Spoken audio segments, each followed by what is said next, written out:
One have to be careful. One have to be careful because it's not only stopping with an energy drink. It's also continue with coffee, just sipping throughout the days. Yeah. Yeah. I would just say if you don't want to grab any more sneaky snacks or coffee, let's just kick it off, shall we? Yeah, that sounds good with me. Well, firstly, welcome to the podcast. A warm welcome to our guest Tacky, which is the CFO and head diplomat of Rebellion. So, Hi, I'm Tacky. That's right. Be honest, Tacky. How many spreadsheets does it take before a CFO stops being a gamer and becomes an unpaid space accountant? Honestly, for me, it took 3 spreadsheets before I could manage mine, the corpse, and at one point, all of the industrial things that I try to do. Unfortunately, when it comes to the corp finances, I have a variable that apparently is more common than I thought, and that's the CEO. It's usually that way. Have you made the experience that CEOs are more likely to spend most of the money instead of the rest of the corporation? Yeah. Yeah. Yeah, that's what's been happening. Would you? So, when it comes to leadership, what is your favorite thing to do, and what's your least favorite thing? Because mileage may vary. Well, my favorite thing to do is to do everything in my power to solve the issues the different members are having. So if we have someone who has a ship stuck, all the way in a neutral or red owned sovereignty, then I want to do my best to get that out of there. If we've got someone who's like, I need to figure out how to make this much in order to afford this ship, this module, I'm like, all right, well, let's fucking go for it. Let's do this.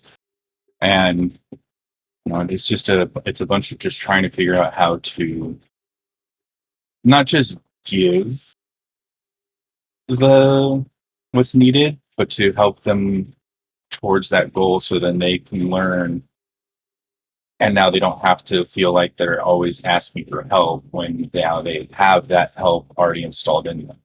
My least favorite thing to do is to talk to the CEO about spending the corp ISK on random stuff that is not really for the corp. But be honest, random stuff is really fun, mostly. If it was stuff like getting things that we can use to then continue building the corp finances, yes. I love him. I love him dearly, and I will always be on his case about it. But he uses the corp wallet like it's an extension of his own. At least the master wallet. He leaves the other ones alone for the most part. So I always have to talk to him like, hey, if you're going to take it, you need to put a reason. And if you don't put a reason, I'm coming for you. So I've had to come for him a couple of times. Yeah, I can imagine that it's a really interesting way in order to have a conversation with somebody, because people should know better, but yet again, they spend things on crazy money with a certain amount. A Commodore font, for instance, so that's a go-to always. You never skip on a Commodore font. It's usually the thing. What was and this goes deeply also into gaming. What was your first experience in Eve, and why did you start with Eve? Because it seems like it's not the go-to game always. It's more like a niche game. I did not start in Eve Online. I started right around actually the same year that Eve Online came out. I started gaming. Really? I was, what was that, like 10 or 11 at the time? I'm 32, almost 33 now.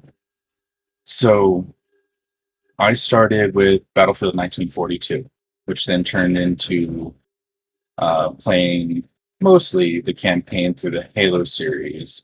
which got me really into sci-fi on top of, Stargate, Star Wars, Star Trek. And I was like, no, I want something more sci-fi related. And a friend group of mine who were a few years older than me, so I would have been 17 at the time. They would have been about 22. We went to high school together. We were friends before they became adults. They're like, hey, we started playing this game. And this would have been in about 2010. It's called Eve. It is a subscription base, but we like it more than we've liked stuff like World of Warcraft. All right, cool. I never really played World of Warcraft, but I was like, all right, cool. You prefer it over this massive fantasy MMO. And so I got into Eve, and that's when I started Captain J2T3, who isn't on as often as I switched over to Tacky as the one I mainly use. But I've been bringing Captain back as time has gone on. And so I started in, June of 2000, like June 17th, 18th of 2010. And just with the one character.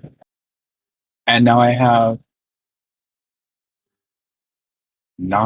is it 9?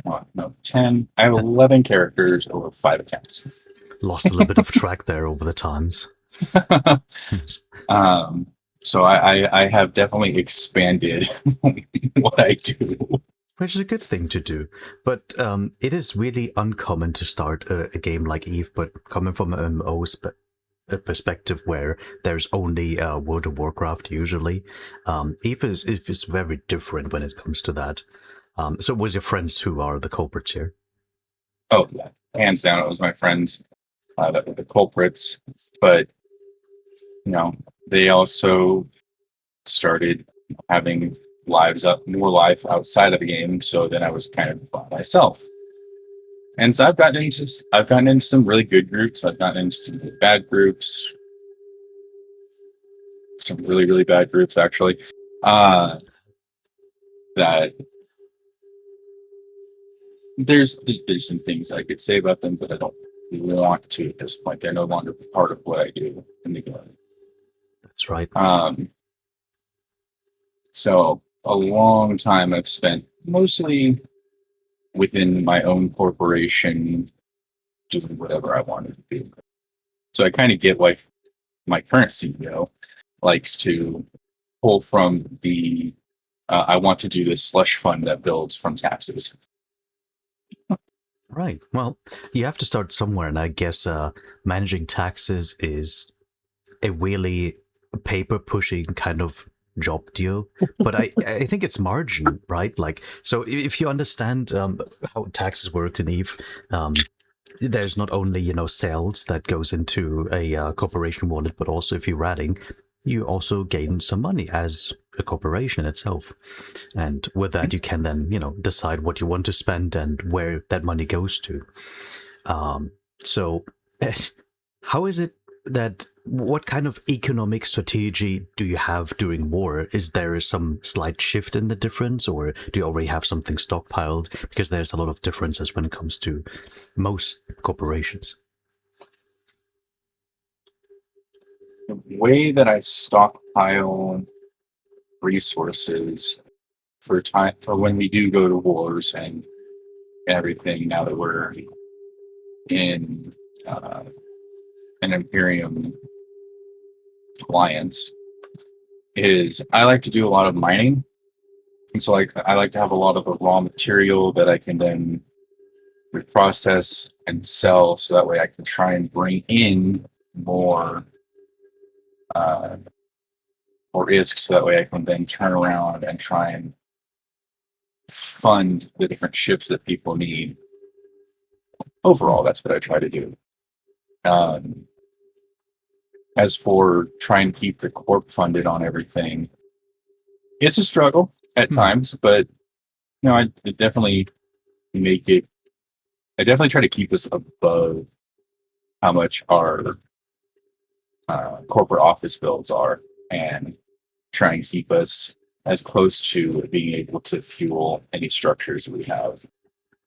Which I think we only have one right now, which is good. which is also the segue of the infrastructure and SRP costs.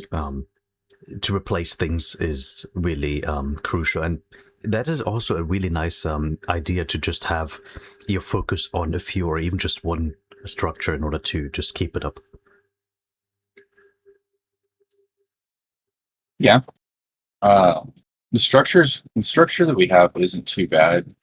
It's really just a place for anyone in the alliance to be able to have one and more place that they can essentially crash and just hang out and have a place to go to. Fueling it isn't too terribly expensive overall. SRP, however, is handled by the alliance, so I can do everything in my power to get them the ship, and any SRP would then, for the moment, come from the alliance. I am trying to work on building the Corp side of SRP to then look at how much things are costing versus what members are getting from SRP and bridge the gaps so that way they're not losing ISK to fight a war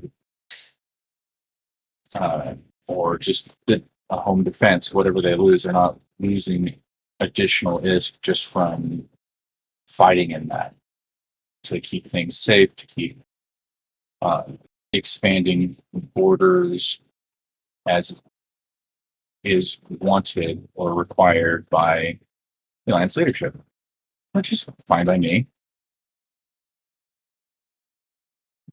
That's really interesting, especially when it comes to home defense. Do you like to push paper Excel sheets, or do you really like to undock and just go to town with home defense? What do you prefer? I like both. I like to fly fairly expensive things. I like my Valgorn. I like my carriers, my command ships, my T3 cruisers, blobs. I like to fly bigger ships overall. So much so that I, instead of going with the fairly normal way that I've seen a lot of people fit carriers, I changed up the way I fit out one of my carriers that I was designing to specifically be there for fleet support. And I did that kind of because I wanted to expand my understanding of it with the T2 carriers that are coming out, the fan carriers. So I really like the combat. I really like the paper pushing. I think the only thing I don't care for as much as I do also like it, because there isn't really anything in game that I don't like doing. But I'd say my least favorite is exploration, as much as I actually do like it. Exploration. Yeah, I completely get that. The scanny boys, and then it's the constant cherry picking argument out there. I hear you. I hear on that one. That is actually a problem. Luckily, as far as I can tell, nobody within Rebellion is doing that.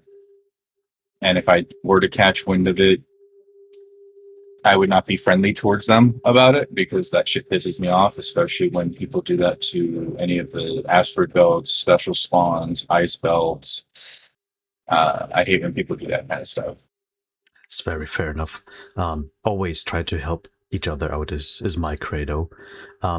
It's also really nice that you mentioned that, because there must be theft scams, and we kind of touched on financial crisis in beforehand, but they must exist. Is there a way to, I assume you cannot always prevent these things, but how to minimize them to a lower standard?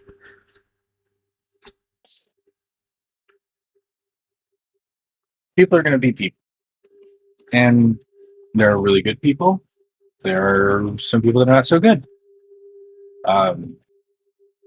There's no real way to stop someone who wants to be bad from being bad, other than to be bad yourself.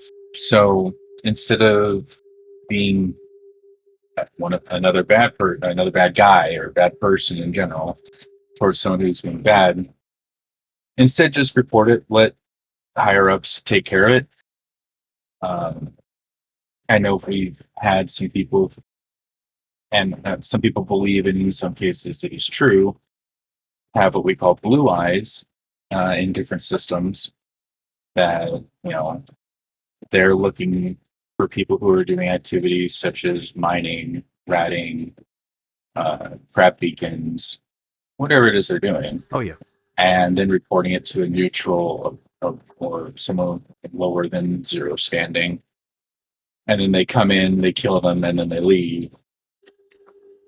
And there are patterns to look out for on it. If somebody very suddenly disappears and then they come in, there's a good chance that they have. I shouldn't say good chance. There is a possibility that they have reported you to the group that just came in and then disappeared. So that way they could not be, I guess to their best ability, could not be linked to that attack. But at the same time, when we first joined LAN, I went out in a Mackinac and I was mining with one of the people who had a Whirlpool out doing moon mining. I left because I needed to walk away. Maybe 2 minutes later, Pandemic Horde, I think, is the group, dropped on that Whirlpool. Oh. So sometimes it really is just the person had to walk away, and so they walked away. Yeah. Wow. So yeah. It's balancing suspicion with benefit of the doubt. It is okay to be suspicious of everybody, but also try and give them benefit of the doubt when it comes to what actually happened. I found that the psychology of Eve is a really interesting one to study, since a lot of people are either absolutely oblivious of what they're doing, or they're super paranoid. There's hardly anything in between.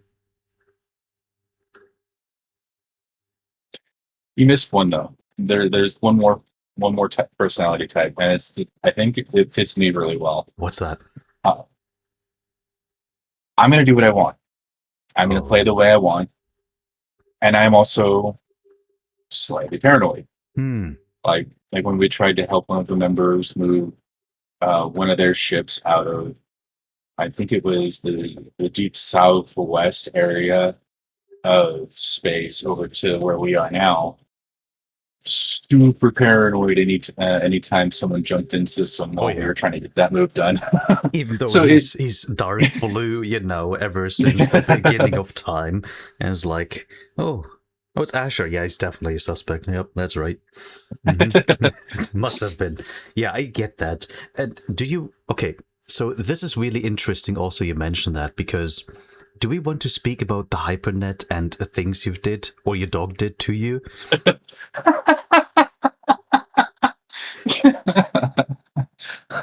Oh my god, my fucking dog. Maybe. That's perfectly fine. That doesn't bother me. All right. It's a game, it's not life. So I bought the Titan on contract, which I shouldn't have done. I should have been smarter about it. I bought it on contract. I was in the simulated fitting, trying to figure out when I got it to blue space how I wanted to fit it out so that way it could be used the way I wanted. As one does. I have a Great Pyrenees who is attention driven, very attention driven. And he likes to take his nose and flip your arm or your hand or whatever is available for him to flip. Sometimes he'll just shove his nose into your side and you're like, oh God, why? He wanted attention right at that moment. And one does not stop a dog of his weight class from doing what he wants, really. when he's in the house and it's not on a leash, on a walk.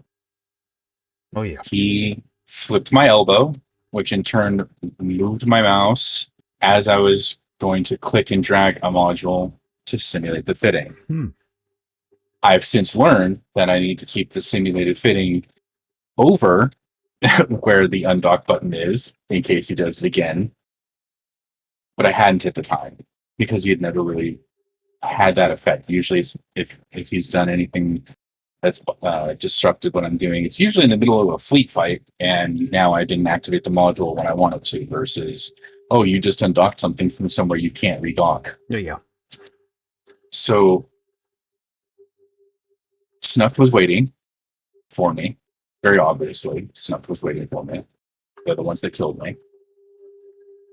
And I did not have an emergency jump signo remotely available because I hadn't put them where they needed to be. I had set up to possibly move into nullsec, but it was going to be going to be stressful no matter how I handled it. Wasn't it a thought, a construct first of all? Because, you know, simulating a fit and maybe just wondering where the best timing would be. And then after that, get everything in place like a signer to jump out. That a dog undocks your Titan is, well, I wouldn't say nothing unheard of, but really interesting, at least. Yeah, I was not expecting it. I was actually going to coordinate with Alliance leadership to then coordinate with Coalition leadership to help me get that moved. So that didn't happen. That conversation never got started because I was no longer able to move that asset, that Titan. And I'm like, all right, cool. Well, I'll just deal. The same day I bought that Titan, though, I also won a super carrier, a Nyx. Congrats. And I won it on one node out of a 512, I think is what it is. It's like 512. That's pretty good. I don't get that luck. I do not get that luck on the HyperNet. I've lost more than I won. Oh, don't get me wrong. I've still lost a lot of this on my HyperNet, but it was one of those few cases where I won one off of a one node, if I recall correctly. And like that one, I had bought the fitting, bought the fuel, waited a week. And then I was going to jump it and just trade it over to another character, jump it again, rapid succession. But I did not account for the fact that Snuff would be much more on top of the game in general regarding trying to keep capitals from leaving that area of space. I thought that I could get it out, we'd be fine, and all would be good with the plan that I have. Yeah. You know, it also wasn't as big of an asset, so I was like, okay, so I know that they're within myself and the group of people that are my friends, which there was only one that was able to help that day, really. Two, if you count a secondary sign out. I was like, all right, we can make this happen really quickly. It should be fine. It was not fine, despite the plan that I had tried to come up with. So I lost within 2 weeks. I lost a Ragnarok and a Nyx, which is that's a lot. Yeah. So I was just about to ask you: do you want to speak about the time frame, or rather that your dog is insnuffed? I mean, I think it's confirmed at this point. I'm very well convinced that my dog's a fucking spy. Because he hasn't really come into my room since. Not because he's blocked off. Because he's not. He can just kind of come in when he wants. But he got those two shits killed, and he hasn't been he got the big one killed. The other one was my own doing. Yeah. I'll be honest about that. But those things happen. Yeah. It's life, you know. He's a dog. He wants what he wants. He's going to do what he wants, and I've learned how to be more careful about it in the future. Should I ever have to do something like that again? Dogs are the best co-pilots and the better humans. I agree. He has been my co-pilot since 7 years now, so since 2019. Right. I make sure that I've linked your character's name under the video so people can send you snacks for the dog just for that story. It'll be amazing. We also I will. it's the best thing you could do, you know, just some sticky snacks for the doggo. I'm sure he'll appreciate that. So we And any also stuff people listening, you should definitely send extra because he got you that. yes, exactly what he said. We also touched on the subject of changes. There's obviously Tech 2 carriers now, some Navy ships that are coming in. Is there any changes that, in your eyes, would make the game significantly better?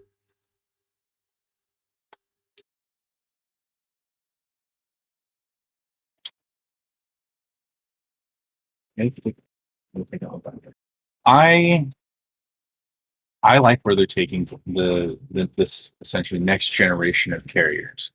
I've been wanting something like that since they initially made the Force Auxiliaries.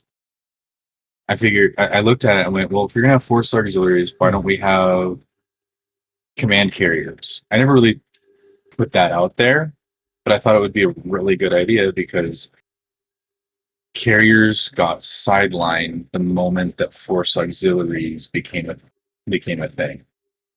They're weak to dreads.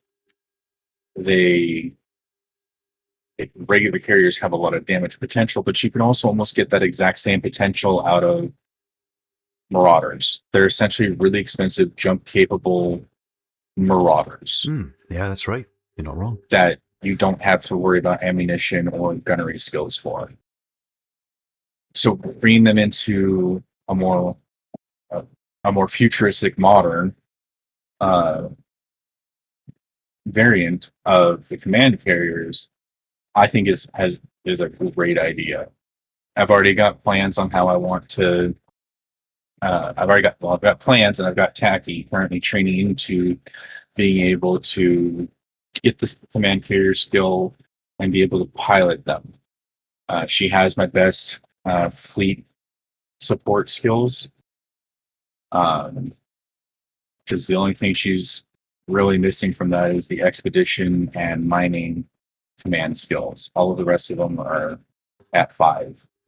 So I want to be able to take these command carriers, at least within the Corp. I don't know how the Alliance is going to do things, but at least within the Corp and be like, all right, we are going to take a whole bunch of these non-jump capable ships and we're going to go over there and create problems for that group. Oh, I And I want to can't be able to wait. do it with a couple of carriers. I don't think it should be just one command carrier. I think that uh, I think pairing up something like with the Caldari and the uh,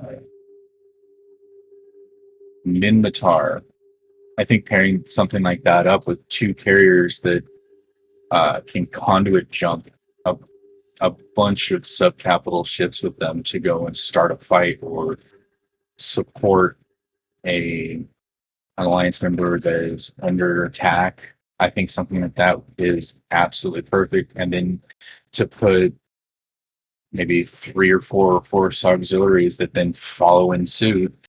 Now you're looking at a force that could probably take on quite a bit, numbers wise. You know, and if the enemy escalates, then you've already got the command structure there to then have boosts available for PAW or anti-cap dreads, super Sounds fun. carriers.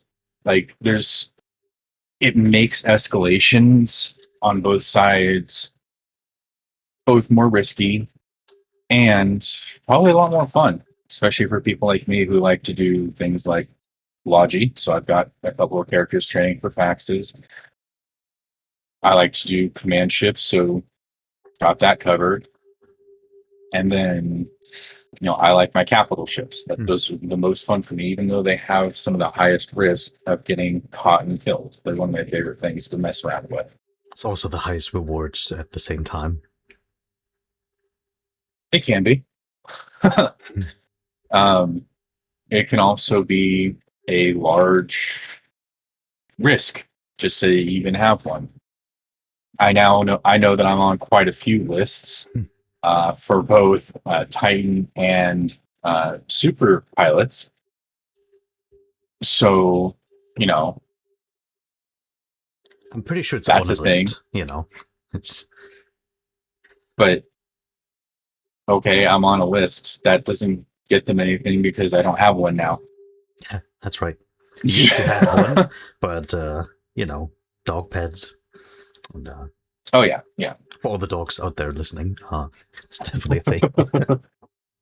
Fucking my dog is Blue Eyes. Blue eyes. Yep. That's actually a really nice name for a dog. Blue eyes. Mm. His name's Chewbacca. Oh, You know, supposed to be like the best co-pilot, pretty much in all of sci-fi. Gets me killed.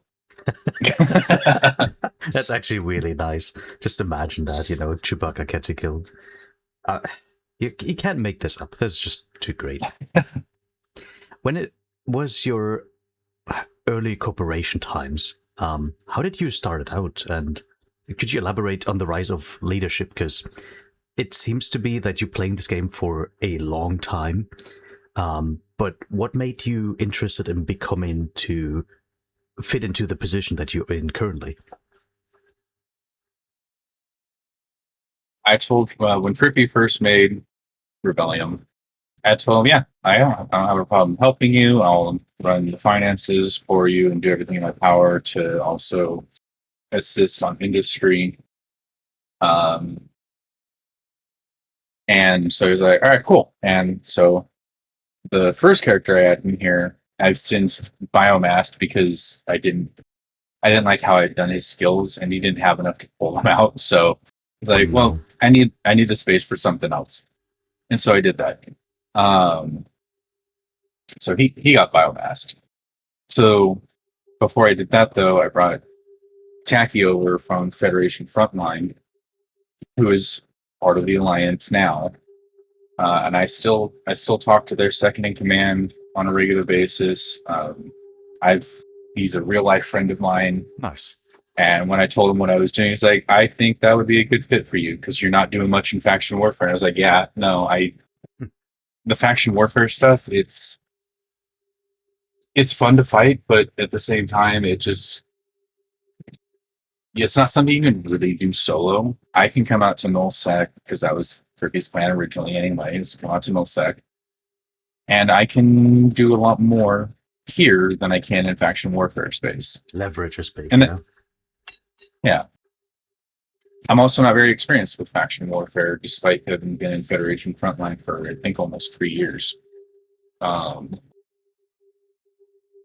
So That is 3 years you have on me, by the way. Just never done it. it can be a lot of fun. Problem is if you're gal mill like I was, the Caldari militia, they like to go in larger groups and go into militia like smaller groups or solo overall. And so it became not fun because there wasn't a whole lot I could do because of my work schedule versus say Frozen's schedule and Gwen's schedule. And now Gwen's schedule is even worse than it was before because of the time zone difference and where he moved to. So like for me, I was doing just a lot of stuff solo. And so it was just the fighting was fun, but the content itself wasn't fun because I was alone quite a bit of the time, partially on my own will, but still. It's really nice. I wonder sometimes, and we talk about this a lot on this podcast here, we have this habit of asking people what their first video game was, and if there's a connection between that game and now, you know, MMOs or even EVE Online. What was your first game?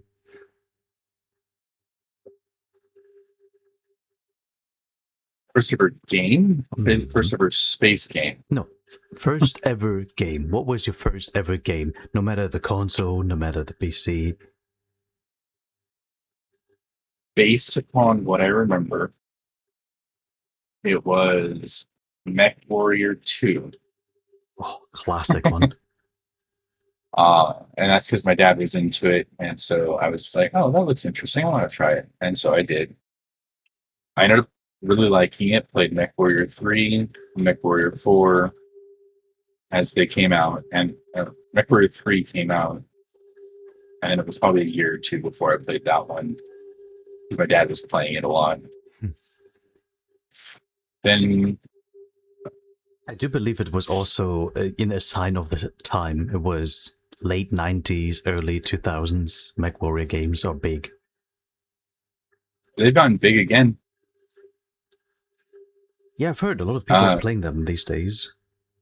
Well, in what was it, 20? I think it was 2020. Hold on, let me take a look real quick. There it is. And there's the store. When did this release?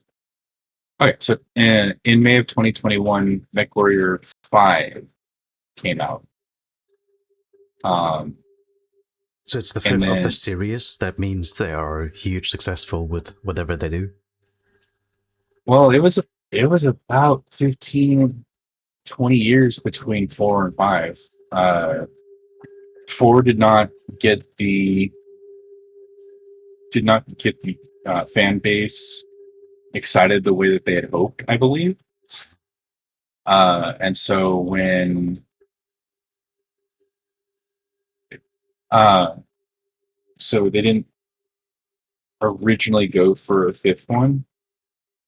Somebody got a wild hair up their butt about it and decided to make the 5th one after MechWarrior Online actually was really successful. And they followed up MechWarrior 5 Mercenaries, I think a couple years later, a few years later, October of 2024, with MechWarrior 5 Clans, so the clan invasion. And so I would have to say MechWarrior is probably the longest game that I've played, but not consistently like I've done with Eve. Because Eve I've been playing fairly consistently since 2010. Which is a long time. We write the date of 2026 right now. Yeah. Think about it. What game persists in a constant basis like that? There's a couple actually. World of Warcraft, obviously. Obviously. But also a Korean game called Mabinogi. Never heard It's of been that around one. since it's been around since 2003 as well. It's a fantasy MMO with, to be honest, kind of shitty anime graphics. Oh. Because they're very angular versus smooth.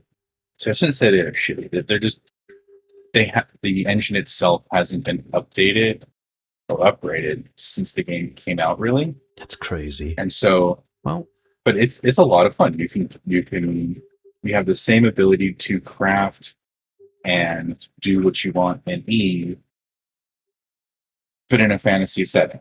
It's a little bit more limited because of the limited player base and everything, but you have a lot more freedom than you would have in World of Warcraft, where you have everyone's gunning for all the top tier equipment to do the best in raids and everything. And from Mabinogi, it's a lot of people feel like what looks the best is the best.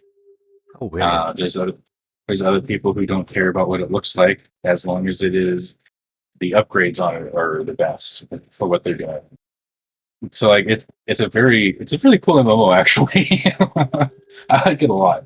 So fashion is always the end game, I suppose. Yeah. Fashion generally. Passion in a game is what keeps me in it. So for me, the industrial side of Eve is what kept me for the most part. The crafting side of Mabinogi is what kept me. The raw destructive power of being in a mech is what kept me with Mech Warrior. Just passion in different ways for different parts, for different games. There's also a lot of angle lovers. We don't king shame it here, by the way. So if you like your angle, that's fine too. I do like me some good Caldari chips. Oh, Yeah, you know what? That was the exact same that I started out my Eve carrier was Caldari, because they look military. They look quite angular, like something a human or mankind would use in order to just conquer not only one planet but a whole universe. In a matter of fact, Mhm. yeah. What? So if a dog could play Eve, what ship would he choose? The dog to play Eve, what ship would he choose? Ah, let's see. If I were to base it on Chewie is attention driven and likes to go and do things for no other reason than to go and do them. Maybe a drum boat micromanaging. Actually, I'd probably say it would be one of the Sisters of Eve ships for Oh, him because they're exploration based. He's a Great Pyrenees. He wants to know what's over the next hill, and then the next hill, and then the next hill. I like the idea of a skinny dog. That is just a perfect imagery in my head right now. That would live there forever. Just So I'd probably say one of the Sisters of Eve ships, and that's a Great Pyrenees because he's a large guardian dog, I guess. Probably the Nestor because it's a large ship that does armor reps, remote armor reps. I'd probably say that's probably the best fit for him. wow. Yep. I have nothing to add to that. Nestor for Chewie. That's right. Oh, bless. He deserves all the pets. Interestingly enough, the golden age of MMOs, is it still present or is it over? I think it's coming back. It's a really Well, interesting approach.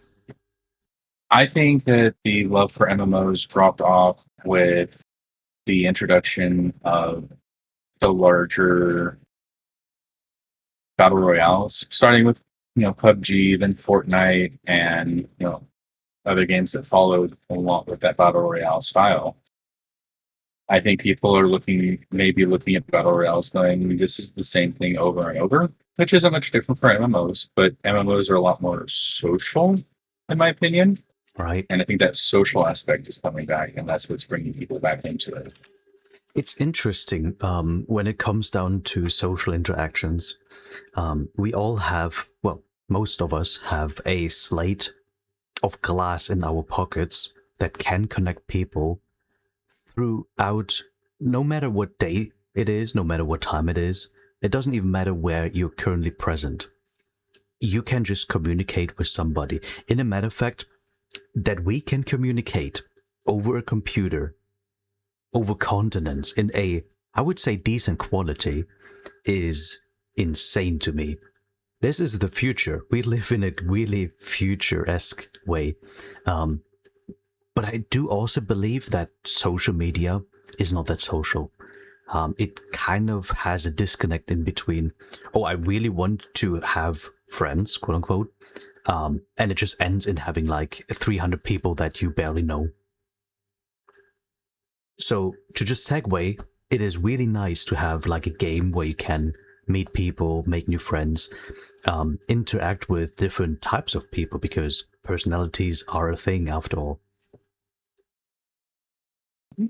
It's a really good thing. Oh yeah. I think, despite its name, I think social media is killing the social aspect of humanity. Not necessarily all bad, but at the same time, it's not all good. Um, People use social media a lot of the time, not all the time, but a lot of the time, to show a version of themselves that they want the world to see versus the version of themselves that is them. I think two of the biggest places for that are both Facebook and Instagram, with TikTok being a close second to that tie. Don't get me wrong. I love TikTok. I like the short form videos because I'm ADHD and I can sit there for a minute, watch something that's entertaining, and then move on. But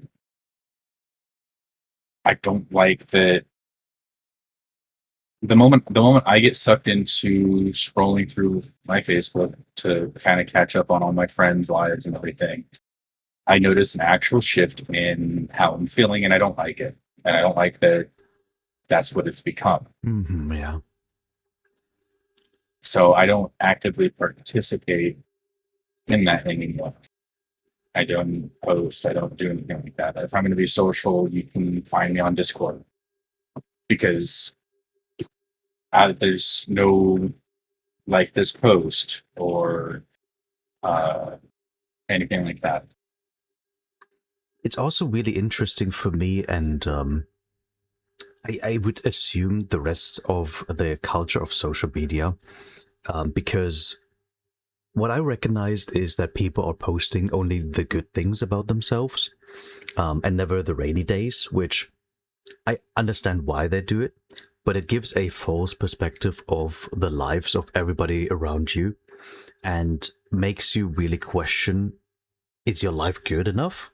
Because you only see the good things about other people, while they struggle just the same way as everybody else.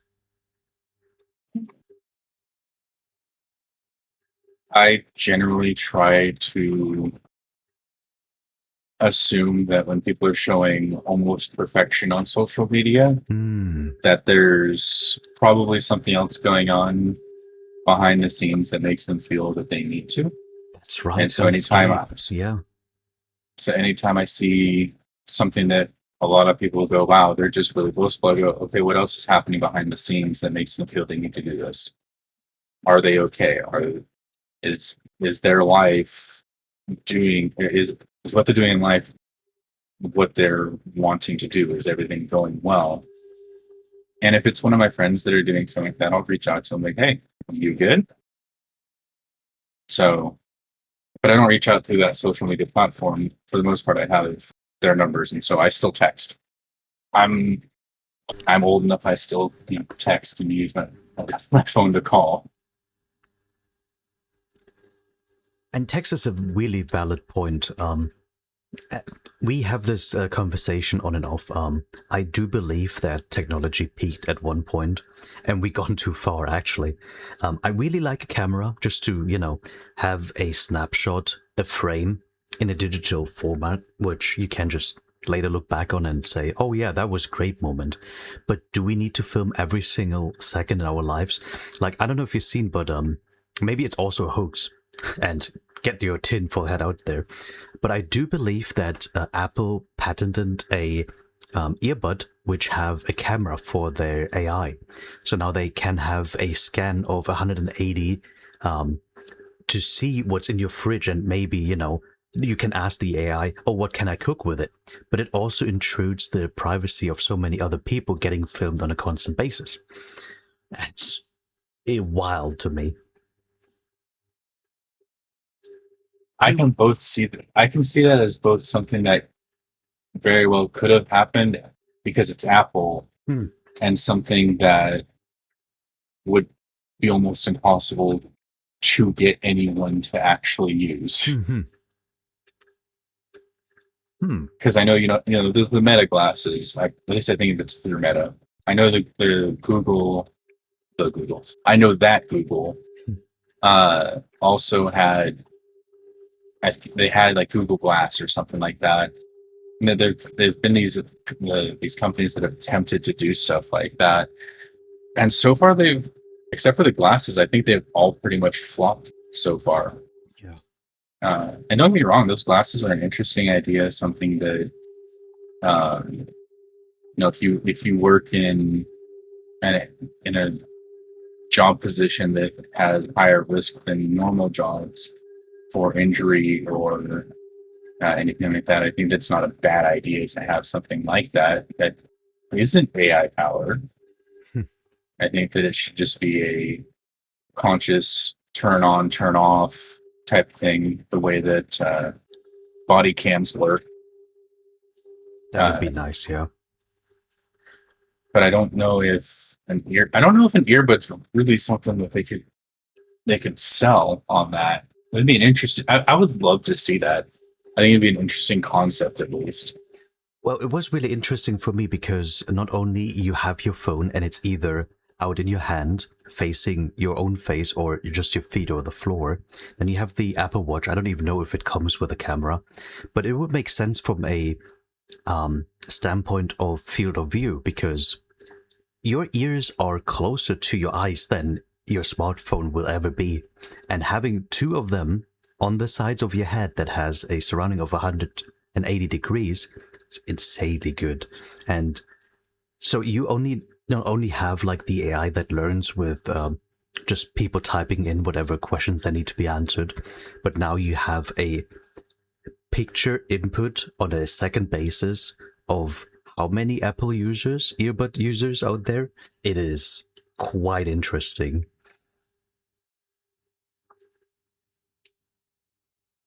Yeah. And daunting I at the same time. I would say that the biggest problem with how people and people in the government are seeing AI is as a driving assist. Like this is something that I've recently heard about, and I haven't looked into it too much, but it looks like it could very well be a very legitimate thing. Mhm. Starting in 2027, vehicles are going to start being legally required to have a passive uh, what is it? The vehicles themselves are going to have cameras inside the vehicle that passively collect data to make sure that the driver is uh, okay to drive, Yes. can kill the engine if it feels like the driver is not okay to drive, and it's all supposed to all be based on AI. My only issue when it comes to that is not necessarily AI, although I do think we really need to reconsider forcing data centers on communities, but it's that an AI could take someone who, when they're deadpan, they look angry and go, "Oh, this person is angry. We need to kill the engine, otherwise they're going to be a risk to everyone on the road." So, or everyone else on the road, I should say. Mm-hmm. And so, like something like that could actually become a really big issue. And there are already companies that are looking at uh, how to remove that ability from the vehicle.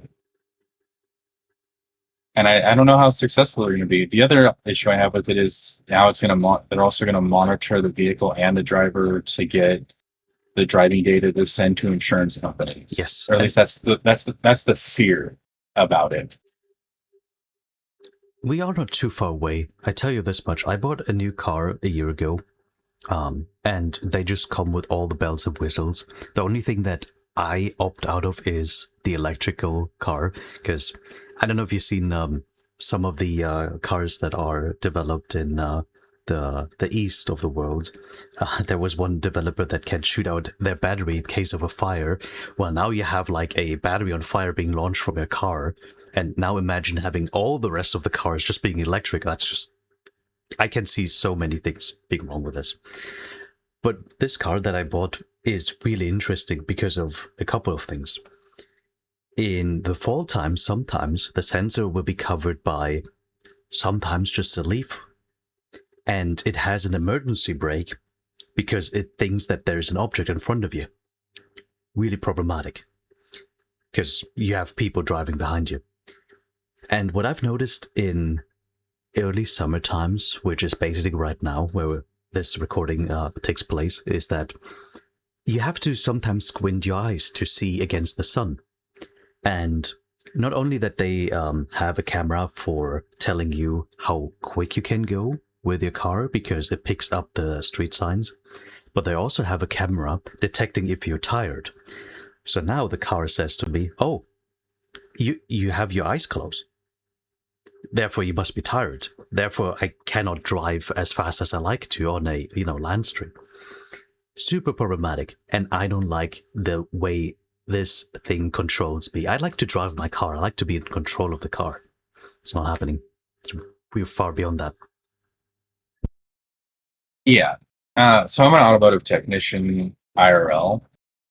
We were doing work on a vehicle in the shop, and as I was backing it out, the person who was spotting me out was just in view of the camera, not even in the way, but just in view of the backup camera. Mm, And while I was trying to back up, it slammed on the brakes.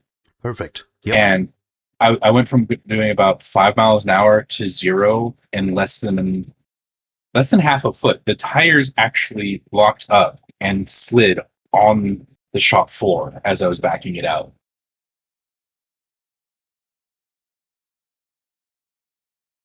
And well, the only problem with that is I was leaned slightly forward to use the mirror, the side mirror, so that way I didn't adjust, the customer's side view mirror or anything, and it slammed me into the back of the seat. Oh boy. Now I didn't get hurt. There's no stress on my skeletal muscular system, my muscles or my skeletal structure. So I'm fine. There was no pain, but it was like if somebody isn't necessarily as strong throughout their back and neck, that could have really hurt somebody. And I Yes. believe that vehicle uses an AI system to detect if there's somebody behind the vehicle and it needs to immediately brake. It's crazy. This is more dangerous than it helps. I understand why they do this. And if they are more reliable than any reaction time of a human being, surely sign me up anytime. But I also see at the same point the difficulties and the problems that come with it. Mm-hmm. Another incident that I came across is, and this person had their vehicle was pretty banged up. It like there was nothing I could do to fix it because I'm not a technician for that manufacturer. The lane control, or what keeps you in your lane, overcorrected somebody to the point because another vehicle violated their lane. Oh wow! And they were just trying to give them a little bit of room so that way everything could go by without contact or an incident.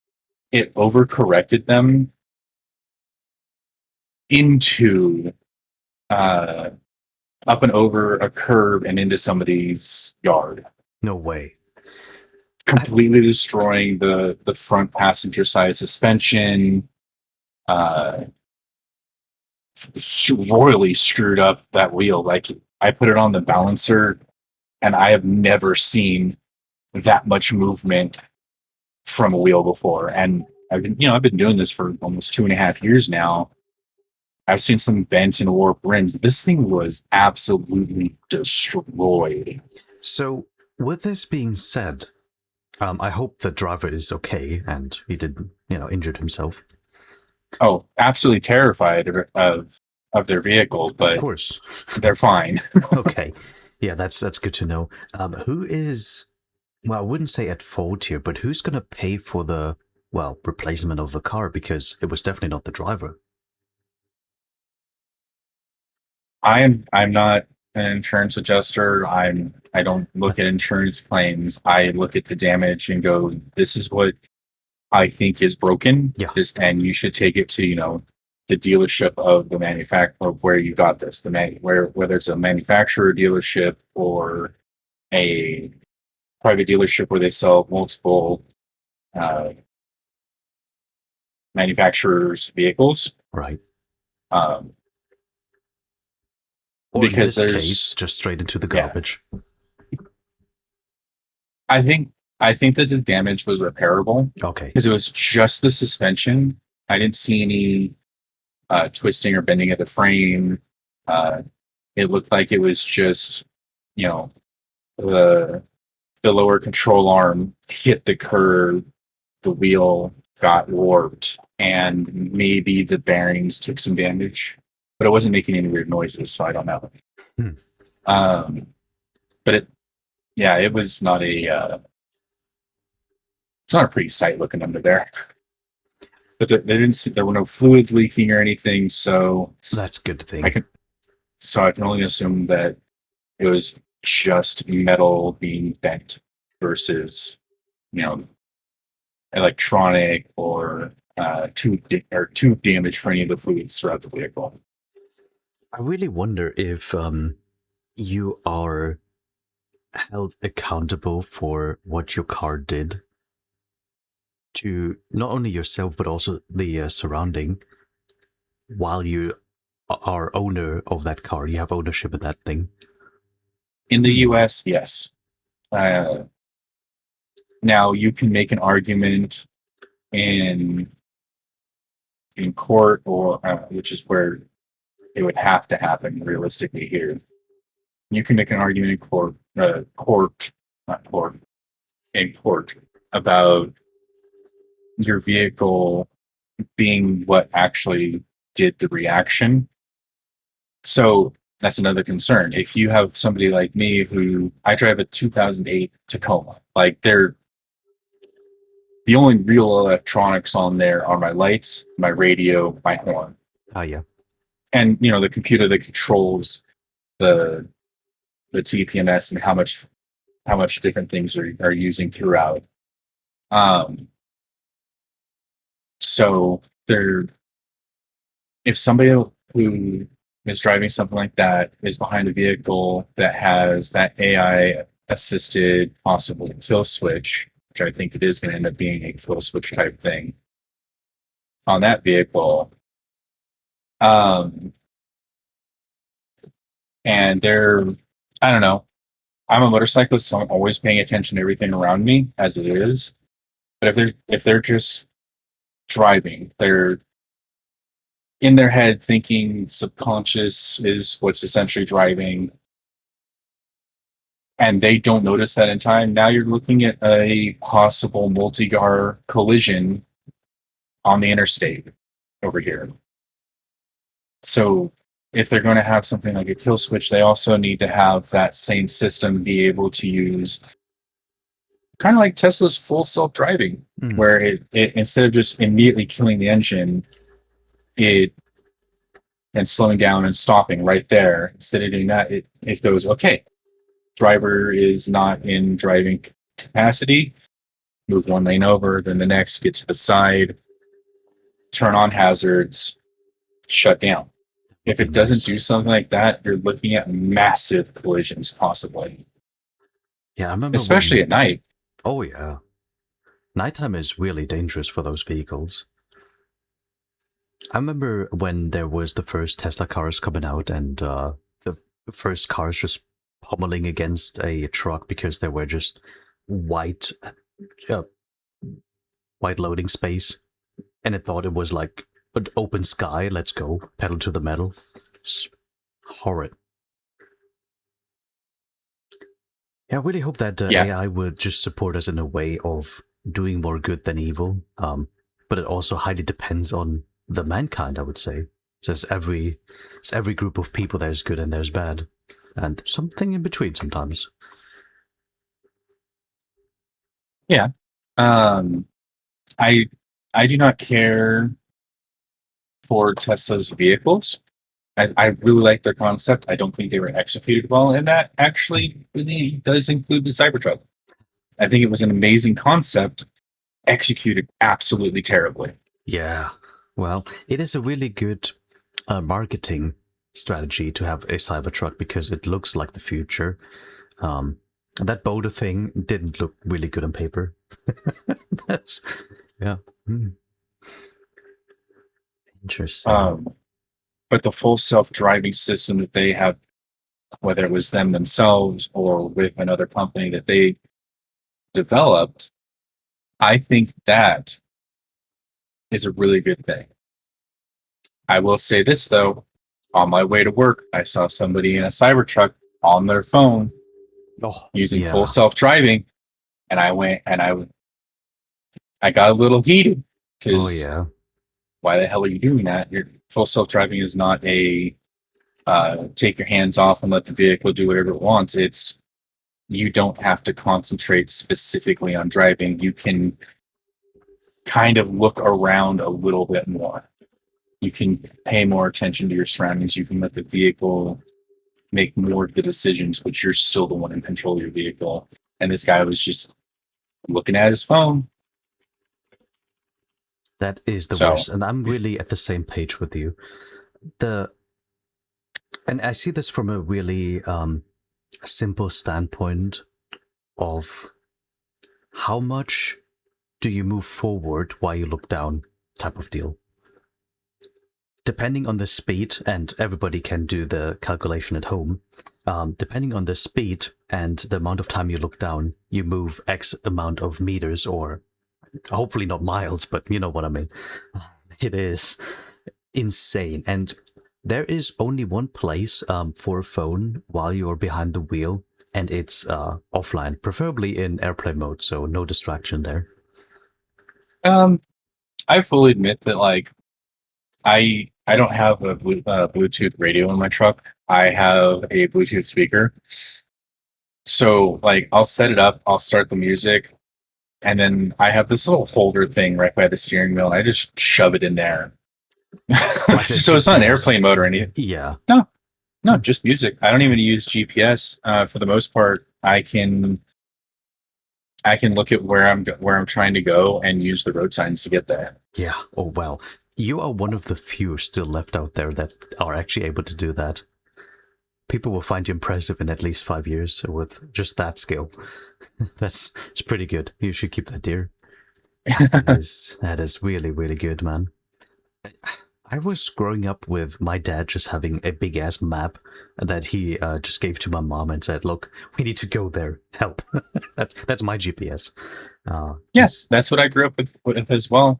And then MapQuest became a thing, and now people were, the passengers or they themselves were looking at MapQuest, and then they released publicly a more available GPS to like Garmin, then Google and Apple Maps, and it's gotten a lot better at keeping you more concentrated on the road using voice commands to say, "Hey, up this far, take this exit," or "In this many feet, your destination is here," or "Take a left, take a right." Like, they did a lot of good work there, but now nobody knows how to really read a map that wasn't driving or really paying attention before GPS maps became available. Yeah. I think we develop in the right direction. It's really hard to steer the whole ship, but it's too much to be asked to steer wherever AI and all that development is going to. You said, into touching back to the good old Eve here, you said you do love to mine too. So once you control resources at that scale, politics becomes unavoidable. Is there a first major political experience you can share with us?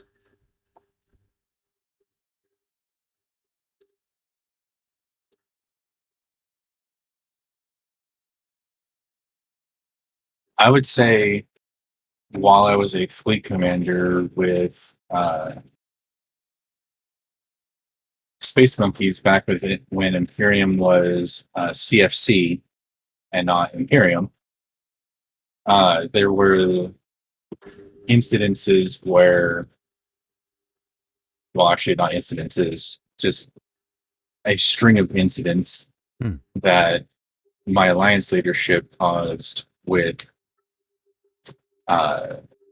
ISK, the corporation / alliance, not the currency.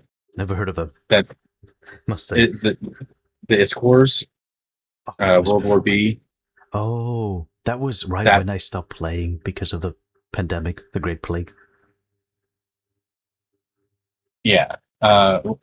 No, World War B / ISK War was 2015. Oh, was that before that? That was 1 year before I started playing, even. That's when I was an FC, and the problem with the problem with how all that went down is my alliance leadership at the time. I'm pretty sure they're really good people, but oh my god, could they not run an alliance in a way that I thought was going to be productive? I'm fairly certain that it was one or two members from my alliance's leadership that kicked that off and started that because they wanted to screw with the system. And in terms of resources, it was because they were using the resources they had with the background coding of that online casino. I don't really have anything where I've had any political issues based upon the resources I've gathered. The only other thing that I've been directly involved in was, and I was not in a good corporation at the time at all, and they were very negative influence on me in Eve. Oh, I'm sorry. And I've learned from it. I don't do it anymore. If I felt the need to do that, I would remove the person before I did this. It's somebody who's selling or building and selling regular, carriers and dreads to somebody who is at war with us in Nullsec. Oh, wow. Okay. Yeah. Jumping them away from the area and selling them there, but very specifically selling them directly to. We dropped, what was it, like two or three super carriers, and I want to say a couple of blocks on him while he was out mining. Huh. And this is just the Corp doing it. This was the CEO, the second in command, myself, and one other director. And we dropped all of this on him to kill his workflow. The term we used for was commissaring. Yeah, I get that. To bring in, 40K. Yeah. Because he was doing these things. And that was very much against Alliance rules and a huge backstab to the corporation. So he ended up losing one or two work rules and his barge/exhumer fleet. Yeah, that will happen. It is really interesting because I cannot make an argument, and I really love to be the devil's advocate always. I cannot even find myself having one argument for selling capitals or even, other ships to the enemy, besides you knowing that we will win a war and therefore you're just capitalizing for your own goods. But even then, you're supplying the enemy. I cannot see I cannot make sense of it and making it good, you know what I mean? Yeah. That the argument that I have now is realistically we could have just removed him. Been done with it, removed him, not helped him, changed the locks on the structures, his access, whatever. We could have done a lot of things. But I think that in the moment, the feeling of betrayal is what fueled that. And do I regret it from that looks really bad and we probably shouldn't have done that? Yeah. Do I regret it based upon his actions? No, not really. He would have known the risk. He had been with the Corp long enough to know that, unfortunately, the leadership that I was a part of was prone to violence first, questions later. I'm not that way as much anymore, unless they're neutral, red, whatever. And I will drop everything I have on that. But should he have necessarily had that happen? No, he knew the risk, and it's unfortunate, but that's what we decided to do in the moment. I also truly believe that, well, first of all, setting an example does what setting an example does. which is a slap on the wrist for him, but for all the rest, not to do that too. But I also believe that with him doing that, he was easily able to replace the two Rockwoods and, on top of that, the whole mining fleet on a monetarily, way. So that is a thing. Why do you think is EVE politics? Why do you think they feel so real? Because they are. If you look at each alliance or coalition as an individual country, I'd actually probably stick to each individual alliance as a country, just because there's a lot more of them than there are coalitions. If you look at each alliance as a country with its own leadership, you see the politics of alliances coming together to form a coalition. You see fights happening between different alliances, whether they're in the same coalition or not. Not necessarily full-blown wars for when they're in, but like arguments and stuff. Kind of like how my country seems to want to pick a fight with fucking everybody. Literally, even friends, they're starting to pick fights with arguments, I should say.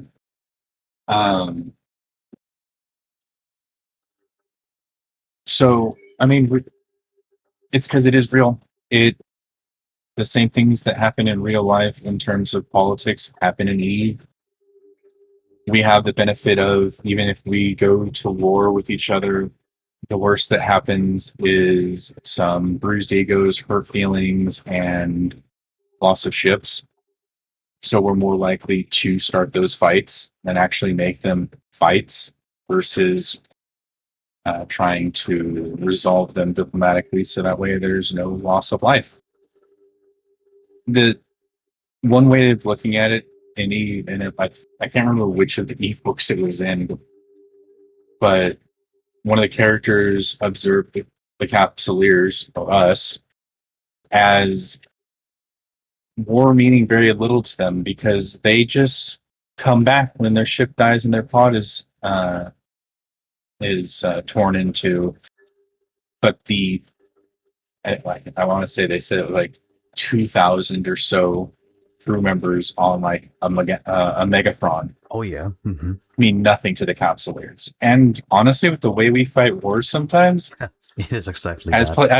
as players, that's actually exactly how it looks, because we don't even realize that in the universe there need to be crews to crew the ship, the fighters, stuff like that. And it's really weird as a player to think of it that way, like there's actually NPCs in our ships doing things. Exactly. And janitors. By game mechanics, no, we're fully in control of the ship. There's nothing that helps us beyond our own skills. But if you look at it that way, you're like, how many people have I killed? Oh yeah, I'm seeing things. Just have the blank stare there. That's true, and I truly also believe that there was a window on a ship before they did the new information tab of how many NPCs were on that ship. I remember vaguely that there was such a thing, but I might be mistaken here. See, I don't remember there being a crew count. I remember that at one point that there was a ship length, but they're not there anymore. Oh yeah, that's actually, yeah, I remember that too. And there was also really old videos like 15 years ago where somebody made a really amazing video of putting ships together next to each other, or like skyscrapers, to just have the sheer scale of the ship size. Yeah. Mm-hmm. Wow. I remember that. That is true. So you're not only busy, working a job, you have obviously a life, and you also do all of the things in a corporation. How do you, well, burnout is a thing, just burnout. How do you manage time? Like, is there a pro tip to unwind for you? I don't let one game hold all of my attention. It's a little helpful being ADHD and being like, all right, This Eve is now giving me massive amounts of dopamine. Let's just focus on that for now. Like, I'll take, and I mean, you've been around while I've done it.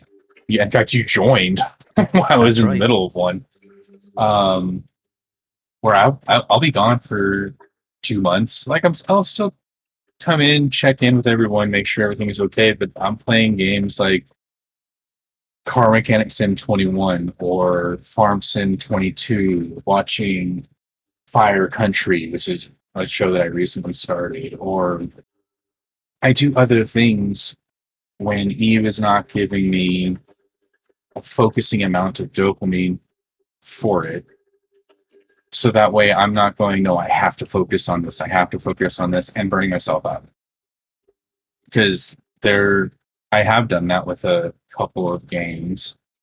And it's taking me over a year to get back into one of them, and I'm still waiting until I can get the dopamine for the other one. So that way I can join one of our Corp members in playing it. Mech Warrior 5. Oh yeah, that one. It is really nice to have also a game next to a high focus game to just turn the brain off and just function. That I found that really helpful too. Mm-hmm. I listen to, when I'm mining, I generally have both Intel and I have Spotify playing. Although now that since you've shown me, oh god, yeah, it was Suno. Shown me, Suno. Yep. Yeah, I may or may not have made a song that Trippy's going to have to deal with, and I think I'm going to go ahead and send it to you in case you want to use it. Oh, of course. In this, I would definitely link it under the video. You can check it out. You can use it in this. I'm horrible with editing. I press a button for record and that's it. I'm not doing any editing. That's fine. But I will definitely link it. I gotta find it. You also just can send me it whenever. It's not of a big deal. No, it's good, you say? It's something. I'm thrilled to listen to it. It's gonna be good. I mean, to be honest, I can just play it with you. You can just click the button and it will appear also in the whole segment. Should we listen to a song? I think we should. Let's see. I think you should. It's funny. Can bring it up. Let's see. Oh yeah, it's playing. The name of the song is Never Asked For. Next thing you know, I'm getting sued by AI just using that song. Dead engines drift through black glass sky. We got stamped and shipped with no goodbye. Flags on the hull, names on the crate. You and me wake up inside the fate. Hands on the rail, heart in the cold. They sold us fire before we were old. Now the lights go red across the void, and every order feels destroyed. War we never asked for, war we never asked for. You and I, we're caught in a broken orbit. War we never asked for, war we never asked for. Hold the line, hold on till the silence comes. I saw your face through cracked off glass, your breath in the dark moved so fast. Dark doors burned like a mouth of steel. We ran for cover to stay unreal. Names get erased by the dust and sparks, but I still hear you calling in the dark. If this is the end, then let it start with one last promise from a split apart. War we never asked for, war we never asked for. You and I, we're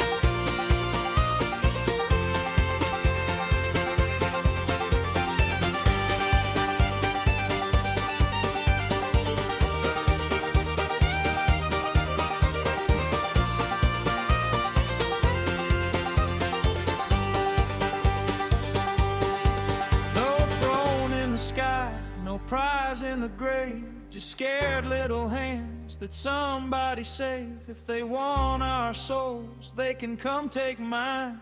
I'll burn this order one last time. Whoa, we never asked for. Whoa, we never asked for. You and I, we're caught in a broken orbit. Whoa, we never asked for. Whoa, we never asked for. Hold the line, hold on till the silence comes. Hold the line, hold on till the silence comes.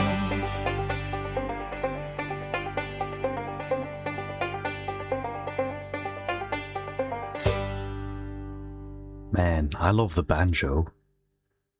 Oh yeah. That is one of the really driven songs. The ending is just chef's kiss. That's great. Yeah, those things are really good at doing really catchy songs, and I cannot tell them apart. And it is super funny because a lot of people say, oh yeah, that's AI slop. Well, maybe, but also, did the caveman said to the first guy that used, cave paintings, oh yeah, that's painting slop. But I don't know. Maybe? Maybe. Probably. Most certainly. All right, I got a next segment, and it's called Quick Firing Round. You have exactly 10 seconds to answer the following questions. Are you ready? Yeah, I'm also about to drop with Frippy on something. I'm not in comms for it, so this is going to be interesting. That is super good. Let's close this down after this. So, the advice for an aspiring leader. Simple. If you're going to take the time to try and lead others, make sure that you're not leading them down a path that you wouldn't take yourself. Perfect. Most overrated doctrine. Oh God. Osprey Navy issues, and honestly, at this point, Munins. Okay, fair enough. Most underrated profession in Eve. Industry. Okay. Most stressful ping you ever received. Ooh. Any CTA really. One Eve mechanic you would redesign immediately. Structure anchoring. Okay. Last question. Biggest leadership lessons from Eve. People are going to do dumb shit. Honestly, if they're going to do dumb shit, you might as well make it so that way they're less likely to feel the fallout. Right. So here's only two more things. The last guest of this podcast left a question for the next guy. Oh no. Here's a question. There seems to be a link with EVE Online and the military. What is, in your idea or in your mind, the correlation with the military and them being drawn to EVE? Is it an extension of the same arm? Probably. I think it has to do with structure specifically. Everything when you're doing your null-sec stuff or you have a high-sec corp that you're a part of, there's a true structure from top down. And everything related to that is very similar to what friends of mine who have been or are in the military have told me about. Plus, they get a lot of freedom to do a lot of what they want to do while still holding that structure in their lives. Absolutely perfect. Think of a question for the next guest. It's my next segment.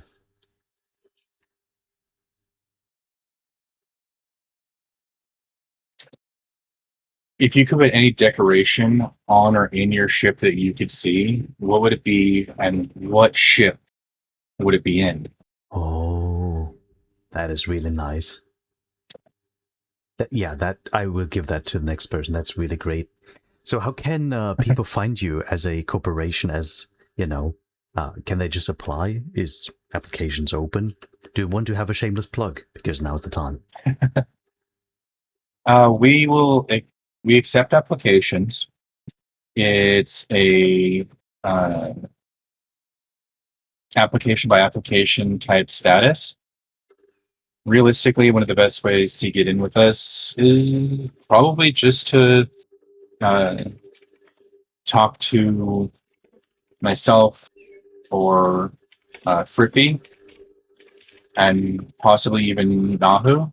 And between the three of us, we'll talk, we'll see what questions we have. And then, of course, we have to do the normal checks and everything because we're part of the Imperium. But generally speaking, we've really kind of toned it down and back to word of mouth from other Corp mates. So if you know any of our the people in the Corp, reach out and we'll have a conversation with you. Well, that's a really good closing words. Thank you so much. I appreciate talking to you. It was a blast, and I hope that you had some really interesting questions and some thinking points where this just leads to, just Shui getting some treats for scans. It's just perfection. I will be helping him search for treats later. That's right. I hope you drop on some good things and let me know the kill mail, sir. I will do that. It should pop up in the Corp server, though. Perfect. Well, you have a good time, and I hope that you had some fun there.